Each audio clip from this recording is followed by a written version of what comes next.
Aditya, what was very interesting about your part was he has a conscience. Despite everything, despite the crime, despite the drug addiction and everything, he has a conscience.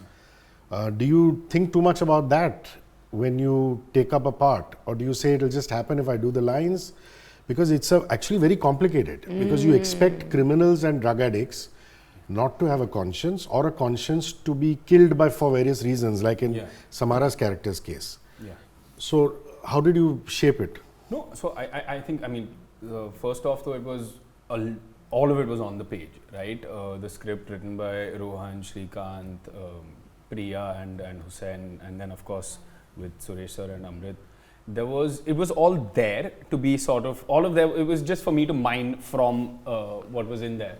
I think that to me was actually, I'm glad you caught on to that, because that was the most interesting aspect of Sajid for me. Of course, there was the addiction, there was this parasitic or symbiotic relationship with Anita.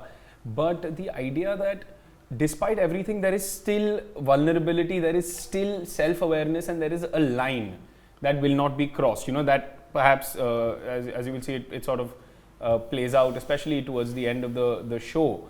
But I think that to me was something that I feel like when everything is sort of, you know, when the character is losing everything that he has, that's the one thing he can still hold on to. And for me, that was heroic, right? And then the more I sort of started researching addiction and sort of speaking to addicts, or, you know, even reading about it, that was one aspect that, I mean, it is shown in popular culture as something that is lost to addicts immediately, like that sense of morality, but that's not always the case. And that for me was this is the silver lining, and the silver lining is what makes him heroic in the given circumstances, which are so stacked against him, that, you know, there's very few ways that life could have turned out, given all the impulses and the influences he had ever since he was a kid. One world, your station.